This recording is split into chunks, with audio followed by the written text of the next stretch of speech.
¿Qué es una burbuja inmobiliaria y cómo es que sucede esto? Cuando hay mucha demanda de mercado, ¿no? Hay mucha oferta también. Muchos bancos deciden, algunas veces también por tema de gobierno, deciden bajar un poco las tasas de interés para que las personas puedan acceder a créditos. Y entonces, ¿qué pasa con estas personas? Se obtienen, entregan, otorgan créditos de altísimo riesgo, ¿sí? Y con estos créditos lo que sucede es de que las personas que los quieren no tienen la capacidad de endeudamiento, ¿sí? ¿Qué pasa? Que ellos optan por su crédito, compran su casa, y luego no hay nada sostenible en el tiempo porque uno, pues las valorizaciones en los bienes raíces, como bien tú comentabas, se cree que es un sector muy, muy seguro y lo cual sí lo es, el riesgo es mínimo aquí en la parte inmobiliaria, pero lo que sí tenemos nosotros es un riesgo en esa suposición que estamos hablando, ¿no? En esa especulación. Creemos que siempre los inmuebles van a ser infinitos y que el crecimiento es infinito, infinito, infinito. Y resulta que si tenemos esa creencia siempre, vamos a estar muy equivocados, porque vamos a iniciar también de que en diferentes zonas, por ejemplo, aquí un país como México, tiene diferente valor de plusvalía en un lado y en otro. De ahí ya marcamos una diferencia, ¿sí? ¿Por qué también comentaba de que yo no veo venir una burbuja inmobiliaria? Y es que, por el contrario, yo creo que está llegando un nuevo producto o van llegando nuevos productos inmobiliarios al país y al mundo que están revolucionando. Ejemplo, con el tema de la pandemia, ahorita se ha activado bastante el nearshoring. Y ese es otro tipo de producto para otro tipo de público. Entonces yo creo que nos estamos es más bien mudando en vez de generar una burbuja inmobiliaria. Lo que yo sí considero que está pasando es de que hay mucho producto para personas que no lo pueden pagar. Entonces yo creo que aquí el error en el que podríamos llegar a caer es de que creemos de que yo quiero levantar casas de alto nivel, pero ¿hay realmente compradores para casas de alto nivel? Esa es una, y así en diferentes áreas, ¿no? Entonces, eso es una de las cosas que yo veo como tal en esta parte de la burbuja inmobiliaria, ¿no? Además, con la burbuja inmobiliaria, ¿qué pasa?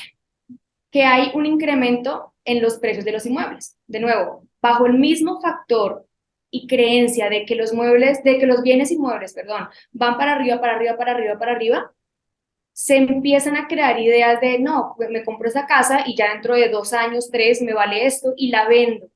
¿Y qué pasa? Hay veces que no sucede eso, ¿sabes? Ahora, puede llegar a suceder cuando los bancos tienen pocas restricciones para otorgar créditos hipotecarios. México, la verdad, no lo, o sea, está regulado. Finalmente, la economía también. Venimos de factores macroeconómicos que ayudan a sostener la economía como tiene que ser, ¿sí?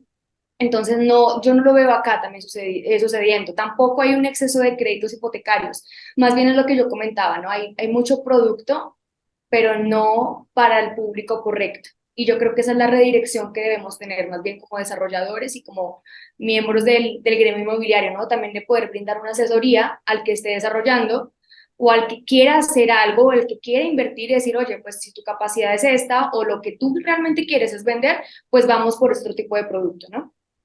Eso básicamente como en una parte de lo que he visto justamente aquí en México, ¿no? Ahora, recordando un poco lo que fue el tema del 2008, la gran recesión de Estados Unidos y la gran recesión en el mundo entero.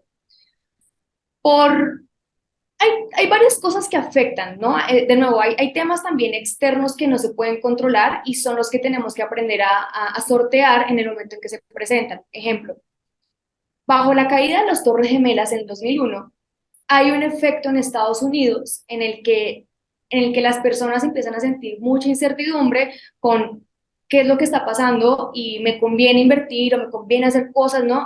Esto viene de atrás. Entonces empieza a caer el mercado y ¿qué pasa? Las constructoras siguen construyendo, los bancos necesitan mover su unidad de negocio y dicen, vamos a otorgar créditos de alto riesgo. ¿Sí? Cuando otorgan estos créditos, las personas muy felices empiezan a comprar sus propiedades, pero ¿qué pasa? El precio sigue aumentando, aumentando, aumentando porque todos lo quieren seguir aumentando y llega un punto en el que las propiedades también se vuelven uno impagables y los créditos empiezan a salir demasiados créditos y las personas se quedan sin una capacidad de endeudamiento. Entonces cae porque no hay dinero que le pague a los bancos. ¿Los bancos de dónde van a sacar? Van a sacar de las hipotecas, pero son hipotecas de casas que no tienen ya un valor o el mismo valor que tenían antes. Entonces hay pérdidas por todo lado. Por ejemplo, aquí claramente uno de el cuarto banco de inversión más grande de Estados Unidos, Lehman Brothers, es el que entra en bancarrota, quiebra, y es cuando se detona la gran recesión, ¿no? En todo el mundo en el 2008. Entonces, como digo, vienen factores externos que no siempre entendemos, ¿no? No, es que solamente pasó el tema de los bancos, no, resulta que hay una incertidumbre también, hay un tema social que afecta cómo se toman las decisiones en el futuro por parte de las personas, ¿sí? Entonces, bueno, es eso básicamente lo que quería decir. Por ejemplo, algo que ayudó bastante a esa crisis de antes fue que entra el gobierno, como los bancos se quedan sin liquidez, entra el gobierno y les rescata su deuda, ¿sí? Les empieza a dar liquidez y vuelven otra vez a flote. Pero es un proceso, o sea, por ejemplo, España en esta misma crisis del 2008 duró 10 años para salir de esa crisis. Y eso, ¿no? Porque sí fue una economía a la que le costó bastante. Como decía, a México no afectó tanto, sobre todo por el tema de que fueron un poco más conservadores y de que se mantuvo la regulación en la economía del país, ¿sí?